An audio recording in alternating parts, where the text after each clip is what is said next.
Hello, this is Cecily Henderson with Breast Implant Illness Healing, and today in this lesson we're going to be talking about allergy and autoimmune risks associated with breast implants. There have been many reports of allergy and autoimmune responses after getting breast implants. I believe it is important to look at other women's stories and learn about their experiences. There have been several examples here: breast implant victim advocacy, People, Daily Mail, BBC, BuzzFeed, Shape, and Healthline. And all of these have links that you can go ahead and look at these women's stories, which are very compelling. In this lesson, we will mostly focus on studied cases of silicone and breast implant allergy and autoimmune responses. Now, this scientific study is unusual skin reaction to silicone content in breast implants.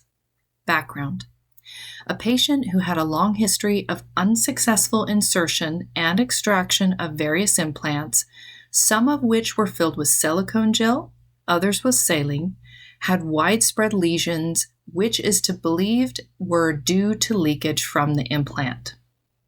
Results: a cutaneous test with material from various implants, such as the gel content and the shells, caused a prolonged inflammatory response, which was difficult to classify as being either irritative or allergic. Conclusions: we believe that the patient's complications are due to an unusual host response to silicone. Discussion: so this patient developed skin lesions and inflammation following breast implant surgery. The study was about testing her immune system reaction to both silicone and saline implants.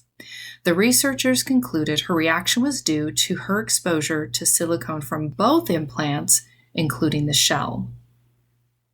Next scientific study is IgG autoantibodies in silicone breast implants. Background: the association between symptomatic women with silicone breast implants and dysregulated immunity, autoimmune, was in dispute for decades. In this study, we describe for the first time the activity of IgG antibodies taken from symptomatic women with silicone breast implants. The IgG antibodies from each group were injected into mice brains. We found that IgGs taken from symptomatic women with silicone breast implants dysregulate inflammatory cytokines, which is an autoimmune response, compared to healthy women with IgGs.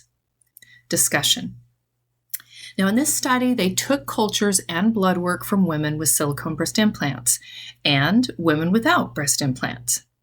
They compared the immune response of each group by injecting the blood samples into mice. The researchers found that the cells of the silicone breast implant group had an autoimmune response in the mice, while the group without implants had no negative side effects. It was also recommended to screen patients for this IgG response before getting breast implants. The study even mentioned the FDA black box warning, which suggests you might be at risk of getting autoimmune illnesses after breast implant surgery. Now, these are only two examples of many researched autoimmune and allergy responses to breast implants. The experience I had with my implants was very similar to those in the studies. I had rashes, an autoimmune illness, and allergy response until my breast implants were removed. Some doctors will tell you that having saline versus silicone implants is a safer choice. I do not dispute this claim. However, I would like to point out that the shell of saline implants have silicone and chemicals that break down over time, according to studies and FDA literature.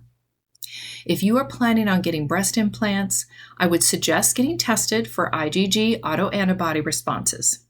According to researchers, this may give you and your doctor a good idea if you will react to breast implants or not.